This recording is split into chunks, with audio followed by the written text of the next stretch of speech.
అంటే బ్రహ్మానందం గారికి కోవై సరళ గారున్నారు. అంతకుముందు ఓ టైంలో ఆ! శ్రీలక్ష్మి గారు వీళ్ళందరూ ఉండేవారు. పాత కామెడియన్సు. ఏవండీ 'కోవై సరళ' నాతోనే స్టార్టు. అవును. బ్రహ్మానందంతో గాదు. హ్మ్. నాతోనే స్టార్టు చాలా సినిమాలు. ఆ తర్వాత బ్రహ్మానందంతో కొన్ని సినిమాల్లో వేసింది. హ్మ్. కానీ నాతోనే ఎక్కువ సినిమాలు. హ్మ్. హ్మ్. మా ఇద్దరికి టగ్ ఆఫ్ వార్ ఉండేది. అవును. 'కోవై సరళని' హ్మ్. ఆహ్, చాలా ఉన్నాయి. చాలా సినిమాలు, చాలా క్యారెక్టర్‌లున్నాయి మా ఇద్దరివి. కానీ హైలైట్ ఏంటంటే 'మీరీ సౌందర్య' గారిది డ్యూయెట్. అది ఆకాశం అంత. 365వ రోజు సెకండ్ షో హౌస్‌ఫుల్ చూసా. అవును. 365వ రోజు. ఇంకా 100 రోజులు ఆడొద్దు సార్. మాకు కొన్ని కమిట్మెంట్ ఉండి రేపు తీసేస్తున్నాం. హ్మ్. 365 రోజులు అయిపోయింది కదా! అని అన్నారు. అలాంటిది.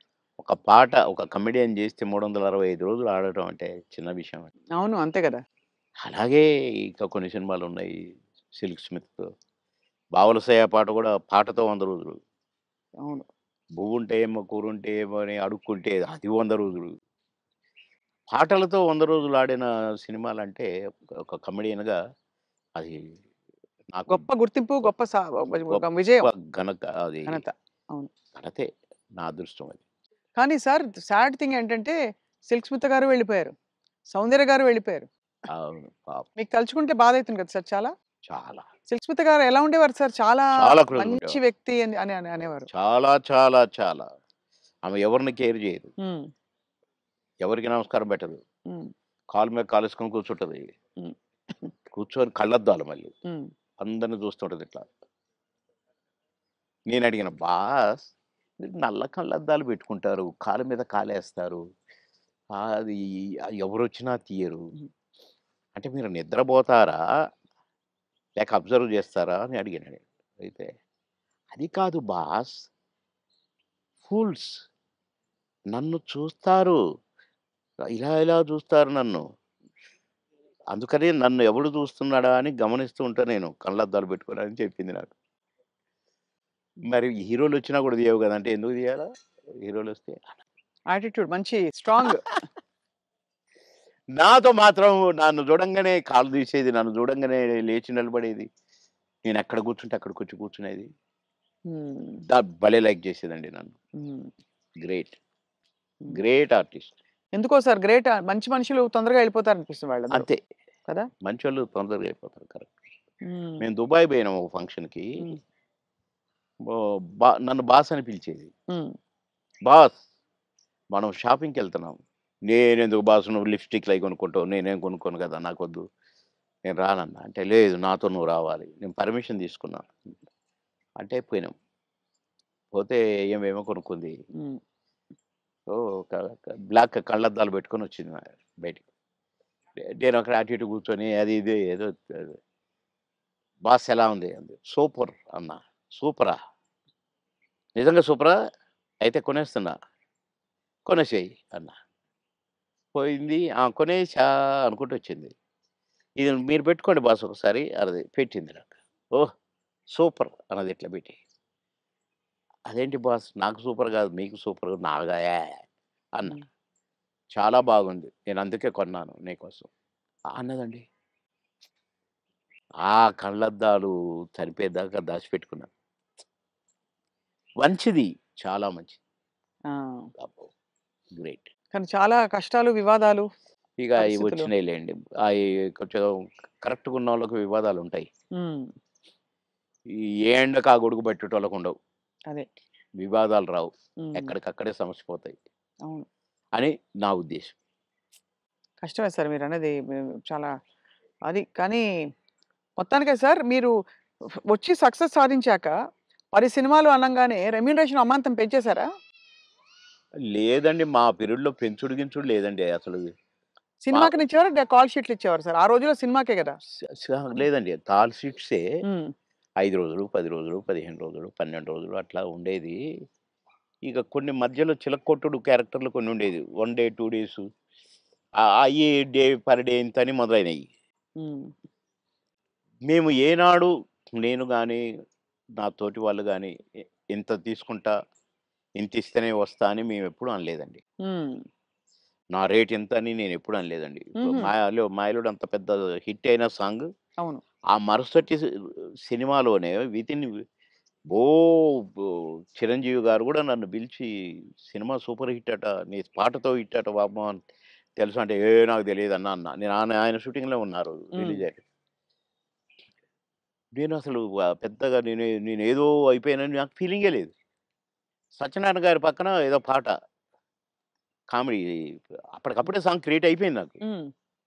పెడితే నేను మామూలుగానే పోయినా, చేసినా, వచ్చినా. అంతే తప్ప నేను పాటలకు నేనిప్పుడు సెపరేట్ ఇంత తీసుకున్నా నన్ను పెట్టమన్నారు నన్ను కొంతమందైతే. హ్మ్. నేను సినిమాకి ఏం తీసుకోండి మీరేమిస్తే అదే అనేదండి. ఆ రోజుల్లో ఆ వాల్యూస్ ఉండేవి గదా! వాల్యూస్ మన ఉండేవి. ప్రొడ్యూసర్స్‌గా గూడా ఆ గౌరవం ఇచ్చేవాళ్ళు.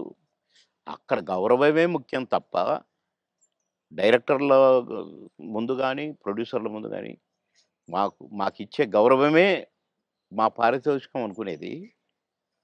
అంతే తప్ప ఏసేద్దాము, పెంచుదాము, లక్షలకు అని మేమెప్పుడూ ఊహించలేదండి. అవును. ఏమిస్తే తీసుకునేది. కొందరు డబ్బింగ్ జెప్పి బయటకొచ్చినాక, "క్షమించాలి సార్ మీకు బ్యాలెన్స్ ఇవ్వలేకపోతున్నా" అంటే, ఓకే. ఓకే. తర్వాత చూద్దాం అనుకుంటే ఎళ్ళిపోయేది. అంటే అడిగేది గాదు. ఆ! మాకిచ్చిన చెక్కులు బౌన్స్ అయినయి ఎన్ని, నుంచి విజయవాడ, గుంటూరు దాకా కట్టొచ్చు తోరణాలు. ఆహా! అన్ని చెక్కులు బౌన్స్ అయినాయి మాయి. మేమెప్పుడు మీ చెక్ బౌన్స్ అయిందనలే. ఒకతనయితే నిన్ననే డబ్బింగ్ జెప్పించాడు. డబ్బులడిగితే సార్ నేను మా భార్య పుస్తకం ఆడబెట్టి, "నేను డబ్బులు తెచ్చి సినిమా కంప్లీట్ చేస్తున్నా సార్, రిలీజ్ చేస్తున్నా సార్. ఏం చేయాలి సార్? బిజినెస్ కాలేదు సార్" అంటే, వద్దొద్దు. మీరేం ఫీల్ గాకండి" అని ఎళ్ళిపోయాను నేను. హ్మ్. పొద్దున్నే వచ్చి ఇంట్లో ఉన్నాడట. "మీకోసం ఎవరో వచ్చిండ్రు ఆ రోజు." ఎవరంటే ఎవరో ప్రొడ్యూసర్ అట. "ఏంటండి" అనంటే, "సార్ క్షమించాలి. మీరు నాకు డేట్స్ ఇయ్యాలి సార్." "అదేంటి నిన్ననేగా డబ్బింగ్ అయిపోయింది" అంటే, "ఒక ఆఫర్ వచ్చింది సార్ నాకు. అందుకే మీరు మీ డేట్లు కావాలి నాకు. ఆ రోజులు ఇయ్యండి సార్ చాలు. ఇగో అడ్వాన్స్ కవరు."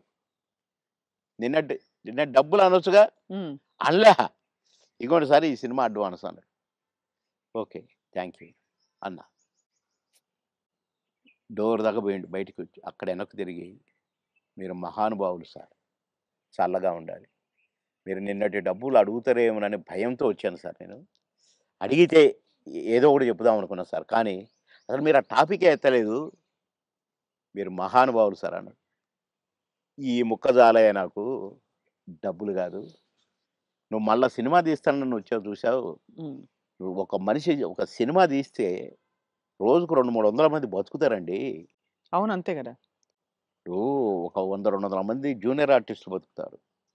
ఇక్కడ ఈ సినిమాకు సంబంధించిన నటులు, వాళ్ళ అసిస్టెంట్లు, వాళ్ళ మేకప్ మ్యాన్‌లు బతుకుతారు. హ్మ్. డాన్సర్లు, డాన్స్ మాస్టర్‌లు బతుకుతారు. ఫైటర్లు, ఫైట్ మాస్టర్‌లు బతుకుతారు. ఇప్పుడు ప్రొడక్షన్ డిపార్ట్‌మెంటు, అటు డైరెక్షన్ డిపార్ట్‌మెంటు ఇంతమంది 24 క్రాఫ్ట్స్ మీరు అన్నం పెడతారండి నెల, 2 నెలలు. మీలాంటి వాళ్ళు ప్రొడ్యూసర్‌లు అవుతూ ఉండాలి. సినిమాలు తీస్తూనే ఉండాలి. అందుకనే నేను మీరు అడ్వాన్స్ అనంగానే తీసుకున్నాను అన్నా. అట్లా ఇండస్ట్రీ బతకాలని ఆలోచించాలండి. కానీ అదొకటే కాకుండా సార్ ఆ రోజుల్లో మానవ సంబంధాలు బలంగా ఉండేవి. వ్యక్తుల్ని నిజమండి. పోగొట్టుకోదని. నిజం. ఇవాళేంటి సార్ రోజుకి 5,00,000, 10,00,000 ఇట్లా ఉన్నాయి కదా! పేమెంట్స్ అన్నీ అవును. ఇట్లున్నాయి. కానీ ఆహ్, గంటల ప్రకారం ఉన్నాయి ఇప్పుడు. గంటల ప్రకారం కదా సార్ ఇప్పుడు? గంటలు. హ్మ్. నాకు అప్పట్లోనే నేను విన్నానండి. 'ఎన్టీ రామారావు' గారు గాని, 'కృష్ణ' గారు గాని డబ్బులు ఇయ్యకపోతే ప్రొడ్యూసర్‌ని అడిగేవాళ్ళు గారట. హ్మ్. 'కృష్ణ' గారికి ఒకసారి బ్యాడ్ పీరియడ్ వచ్చిందట. రోజు ఎన్నో సినిమాలు చేస్తూ, సంవత్సరానికి 12, 15 సినిమాలు హీరోగా చేస్తూ, అందరు హీరోలు 1, 2 సినిమాలే చేసేది. ఈయన 12 సినిమాలు, 15 సినిమాలు చేసేవాడు 'కృష్ణ' గారు. హ్మ్. అలాంటోడు అంటే డబ్బులు అడగడట. ఇస్తేనే తీసుకుంటాడట. అలాంటాయనకు సినిమాలు లేకుంటే అయినాయి. హ్మ్. అలాంటాయన ఆగిపోయిన సినిమాల ప్రొడ్యూసర్‌ల కాడికి పోయి, ఎందుకు ఆగిపోయిందని తెలుసుకొని, ఎంతైతే స్టార్ట్ అయ్యిద్దని తెలుసుకొని డబ్బులిచ్చి, నేనిస్తాను నేను తీస్తా మిగతా సినిమా అని తీసి పెట్టేవాడంట. హ్మ్. ఇయన్నీ విన్నాం. అంత అందుకని చేసి మాకిచ్చే గింతంత ఇయ్యకపోతే దానికి ఏదో రాద్ధాంతం చేసి, నో అని వదిలేసారు. అసలు మీ ప్రయాణంలో మీరు కలిసిన దిగ్గజాలు, ఆ వ్యక్తులు ఇప్పుడు మిస్ అవుతారు కదా సార్ మీరు చాలా. అంటే ఇప్పుడు ఒక్కసారి కళ్ళ ముందు కాలం మారిపోయింది. కనపడట్లే అలాంటోళ్ళు. అదే కాలం మారింది తెలుస్తోంది. అంటే కలికాలం అంటారు గదా! అయ్యయ్యయ్యో! కొట్టొచ్చినట్టు కనపడుతుంది. నన్ను రమాప్రమని నేను అంటే మాతో పాటు కమెడియన్ అనుకోని, "అరేయ్! రమిగా" అని పిలిచేది నేను. "అరేయ్! రమిగా అరేయ్! ఇటు రారా! ఎవడురా నువ్వు" అని పిలిచేది నేను. "ఆ! బాబు మా కాలంలో ఇట్లుంది. మా మా మా కాలం మా అదే మా పీరియడ్" ఏదో అనేదనమాట. హ్మ్. "ఏంటి ఊరికే మా కాలం అంటావు? నీకు ఆ కాలం కంటే ఎక్కువ డబ్బులిస్తున్నారు గదా! ఇంకొకసారి అనొద్దు మా కాలం" అని నేను కోప్పడ్డాను. హ్మ్. కోప్పడి ఒకరోజు మాట్లాడలా. కానీ ఆ తర్వాత నేను సినిమా యాక్టర్‌గా ఇటు మంత్రి అయిపోయి మంత్రి ఆహ్, ఎలక్షన్ చంద్రబాబు నాయుడు గారికి యాక్సిడెంట్ ఓడిపోయినాం గదా! గవర్నమెంట్ అవును. ఓడిపోయింది. అవును. అప్పుడు ఒక సినిమా ఒప్పుకొని షూటింగ్‌కి పోతే నాకర్థమైందండి. రమాప్రభ కరెక్ట్. మీ కాలం కరెక్ట్. మా కాలం కరెక్ట్. ఈ కాలం ఏంటి ఇట్లుంది? హ్మ్. నాకు తేడా కనిపించేసిందండి. హ్మ్. షూటింగ్ దగ్గర ఎంత దరిద్రంగానంటే ఆర్టిస్ట్‌కి విలువ లేదు. అసలు షూటింగ్‌కి విలువ లేదు. ఎవడి పని ఆళ్ళు చేసుకుంటున్నారు. అసలు ఆ కల్చర్ మొత్తం పోయి వీధి నాటకాలేస్తారు చూడండి. అవును. అట్లా కనిపించిందండి నాకు. 'రమాప్రభ యూ ఆర్ కరెక్ట్' అన్నా. అనుకున్న మనసులో. హ్మ్. అవును. అట్లా ఇప్పుడు మా పీరియడ్‌కి, ఈ పీరియడ్‌కి కనపడుతుందండి క్లియర్‌గా. హ్మ్. అవును. అసలు మా సినిమా నాకు ప్రామిస్ చెప్తున్నా, పొద్దున మీతో మాట్లాడిన తర్వాత ఒక్కసారి ఎందుకో అట బ్యాక్‌కి పోతే, కోడి రామకృష్ణ గారు షూటింగ్‌కొస్తే అదొక పిక్నిక్ స్పాట్‌లాగా కనపడేది. ఆయనొస్తుంటే ఆయనెమ్మటే అసిస్టెంట్లు, గిసిస్టెంట్లు నడుచుకుంటా అసలు ఎంత కళ కళ కళ. సరదాగుండేది. ఎంత కళగా ఉండేది. ఆ తర్వాత అలాంటి కళ కనపడలేదే అని నాకనిపించిందండి. హ్మ్. ఎవడికి వాడే ఆ 'జబర్దస్త్' నుంచి వచ్చినోడు వాడొకడు, వీడొకడు. మేము స్టార్స్ అని. కానీ మేమెప్పుడు అనుకోలేదే అవును. స్టార్స్ అని. ఏదో భగవంతుడు అవకాశం ఇచ్చాడు. ఆర్టిస్ట్‌లం అనుకునేదే తప్ప. వామ్మో! ఇప్పుడు ఓళ్ళను ఒక్కొక్కళ్ళు మెయింటెనెన్సు అది కథ వ్యవహారం. ఇప్పుడేముంది సార్ ఒక టీవీ షోలో కనిపిస్తేనే పెద్ద స్టార్‌లా ఫీల్ ఆ! అయిపోతున్నారు.